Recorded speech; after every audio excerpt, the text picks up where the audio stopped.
रातों की नींदें छोड़नी पड़ती है और कभी कभी तो अपनों से दूरियां बनानी पड़ती है। घर के चलेगी। आज कानून बदल दिए गए हैं। आज लिख दिया गया है, कह दिया गया आज काम कच्चा हो या पक्का हो, नौकरी कच्ची रह सकती है। मतलब नौकरी कच्ची रहेगी, काम कैसा ही है। और इसके साथ साथ तमाम तरह के हमारे हक और अधिकारों पे आज डाका डाला जा रहा है। ये अधिकार हमें मिले कब थे? अंग्रेजों की सरकार में जब हमारी ट्रेड यूनियनें 1920 के बाद से मजदूरों की यूनियनें बननी शुरू हुई थी और उनकी लंबी लंबी बड़ी बड़ी हड़तालें हुई थी। 1929 में ट्रेड यूनियन डिस्प्यूट बिल जब अंग्रेज लेके आ रहे थे, भगत सिंह ने असेंबली में बम फेंका था और ये कहा था कि बहनों को सुनाने के लिए धमाका करना पड़ता है। तब जो है उस जिस बिल का विरोध किया गया था भगत सिंह द्वारा और इस देश के मजदूरों द्वारा, अंग्रेजी जो बिल लेके आ रहे थे, आज वही बिल लेबर कोड के नाम पे सरकार, मोदी सरकार लेके आई है। और हम उसको जो ये कह रहे हैं कि हमारे जो पुराने श्रम कानून है उनको बहाल करो।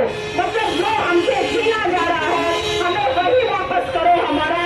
आज हम ये नारा लगा रहे हैं, लेकिन उसके लिए भी वो कोई हमें ऐसे ही थोड़े मिल गए थे। बहुत शहादतें दी गई थी। भगत सिंह जैसे नौजवान जो बिल्कुल अपना 23 साल की उम्र में भगत सिंह जो है शहीद हो गए थे, फांसी के फंदे पे चढ़े। करतार सिंह सराभा, बटुकेश्वर दत्त जैसे बिल्कुल 18-19 साल की उम्र में जो फांसी के फंदे पे झूम गए थे। और कितने सैकड़ों हमारे क्रांतिकारियों की शहादतों पे हमें आज जो हक और अधिकार जो मिले हुए हैं, आज इन पे डाका डाला जा रहा है। और इसकी रक्षा हम कैसे करें, अपने तमाम श्रम कानूनों को कैसे बचा के रखें, ये जो नए लेबर कोड आए हैं मालिकों के पक्ष में, इनको हम कैसे वापस करें, आज हमारे सामने ये चुनौती है। बिल पेश हो गया नया बिजली का, संसद के अंदर पास भी होगा, नया बिल पास होगा। अभी दिल्ली के अंदर कन्वेंशन हुई थी ट्रेड यूनियन CITU की, और उस CITU की कन्वेंशन में रेलवे के और बिजली के प्राइवेटाइजेशन के खिलाफ वहाँ पे बातचीत हुई, उसके खिलाफ कन्वेंशन थी। उसमें जब चर्चाएं हुई, बात हुई, हमें पता चला कि ये जो बिजली का बिल आ रहा है नया, ये नए तो स्मार्ट मीटर लेके आ रहे हैं। और स्मार्ट मीटर चिप वाले, जिसमें आप पहले पैसे डलवाओगे मीटर के अंदर, फिर उसके बाद आप उसको इस्तेमाल करोगे, पैसा खत्म। जैसा आप फोन का बिल रिचार्ज कराते हैं, इसी तरह से जैसे आप टीवी की डिश रिचार्ज कराते हैं, ऐसे ही मीटर भी रिचार्ज कराना पड़ेगा, तब जाके। और उसका जो रेट आने वाला है बिजली का, जो हम आज 7 रुपए सभी टैक्स देके 7 रुपए प्रति यूनिट जो बिजली आज हम इस्तेमाल कर रहे हैं, ये बिजली का रेट 18 से 19 रुपए यूनिट होने वाला है। तो मतलब कहने का ये है कि हमारा बिजली का बिल लगभग 3 गुना बढ़ जाएगा। और सब कुछ देश का बिक चुका है, जो थोड़ा बहुत कुछ बच रहा है वो भी लाइन में उसको बेचा जा रहा है। और पहले बेचने के जो तरीके थे और मोदी जो बेचने का तरीका लेके आया है, वो तरीका भी नया लेके आया है, जिसको कह रहे हैं राष्ट्रीय मौद्रीकरण पाइपलाइन। वो राष्ट्रीय मौद्रीकरण पाइपलाइन के तहत वो देश में कह रहे हैं कि जो पूंजीपतियों, ये लो देश की संपत्ति, आप इनको इस्तेमाल करो। ये खेल के स्टेडियम गांव के आपके हैं, ये वेयर हाउस आपके हैं, सारे गोदाम आपके हैं, सारी सड़कें आपकी हैं, रेलवे स्टेशन आपके, हवाई अड्डे आपके, हवाई जहाज आपकी, सब इस्तेमाल करो, यहाँ से पैसा कमाओ और जो पैसा कमाओ उसमें से थोड़ा थोड़ा हमें भी दे देना। ये है राष्ट्रीय मौद्रीकरण पाइपलाइन, यानी कि फ्री में इस्तेमाल करो हमारे देश की जो सार्वजनिक संपत्ति है, उस पर कब्जा है। ये एक तरीके से हम ये कह सकते हैं कि पूंजीपतियों का कब्जा करवाया जा रहा है हमारी सार्वजनिक संपत्ति के ऊपर। आज हमारे सामने ये चुनौती है।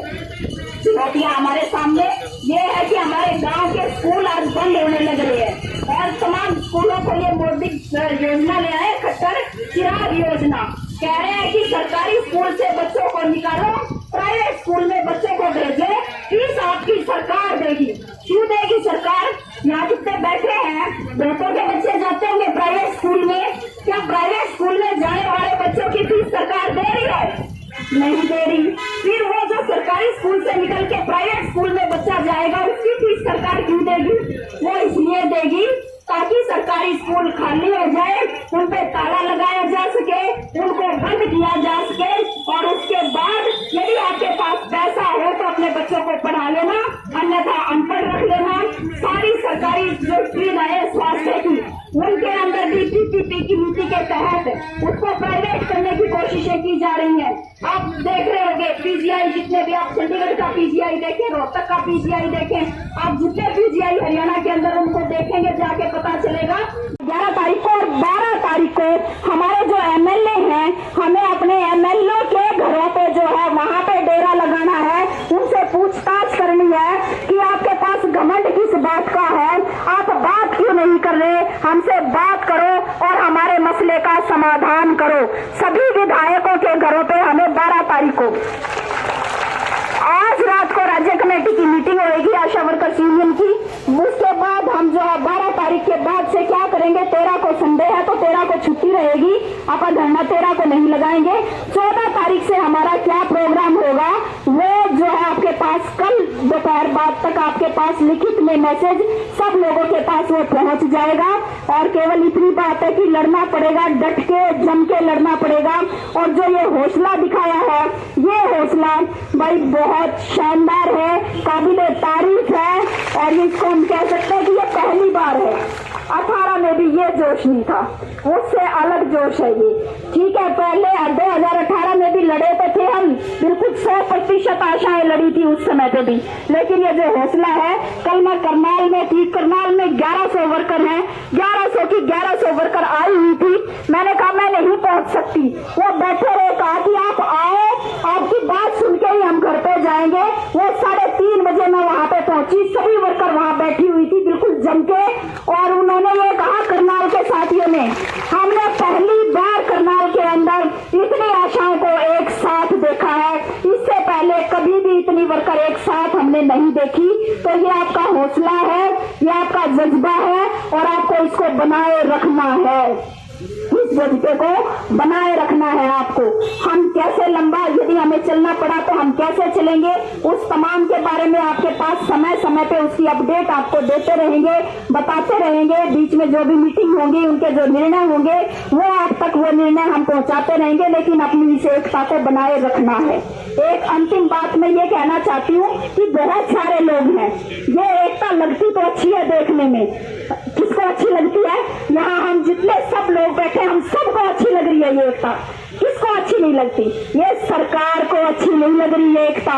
और ये पिछले 2-2.5 साल से बिल्कुल जो है मुख्यमंत्री के दफ्तर से जो है योजना चल रही है कि किसी भी तरीके से आशा वर्कर की जो एकता है, या यूनियन पूरे प्रदेश की एक यूनियन क्यों है, इस यूनियन के टुकड़े क्यों नहीं होते, इस यूनियन में कोई ऐसा स्वार्थी नेता क्यों नहीं मिलता जिसको थोड़ा लोभ लालच देके उसको हम अपने साथ कर ले, उसको हम तोड़ ले जाए, उसके तो ये क्यों नहीं मिलता। वो बहुत परेशान है सरकार इस बात से, और हमारे नेताओं से वो बहुत तरह से डराने धमकाने की कोशिशें की गई हैं। और कई जगह पे, एक जगह पे तो ये जो क्लर्क भाई बैठे हैं साइड में बीएमएस का बैनर लगा के, 1 महीने से ज्यादा हो गया इनको बैठे हुए, भारतीय मजदूर संघ का बैनर लगा रखा है। बीजेपी की सरकार, ये उन्हीं का संगठन है और उनने की बात नहीं हो रही। आप देखो, घर के घर में बात नहीं कर रहे, और वो घर के घर में उनकी तो बात हो नहीं रही। दादरी जिले में हमारी साधारण आशाओं के घरों पे पहुंच गए क्लर्कों के कुछ नेता,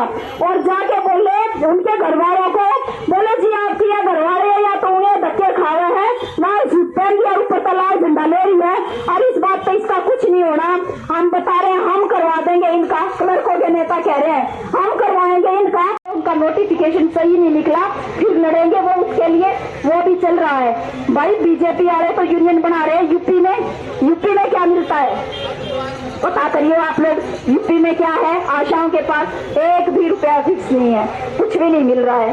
तो वो जब कहते हैं ना कि हमारे आसपास के राज्यों में, तो ये तो हमें पता है, यदि बिना लाल झंडे के सरकार कुछ देती होती तो भाई ये सारे राज्य जिले थे, इनमें सारे राज्यों के अंदर वो कर सकते थे ये काम।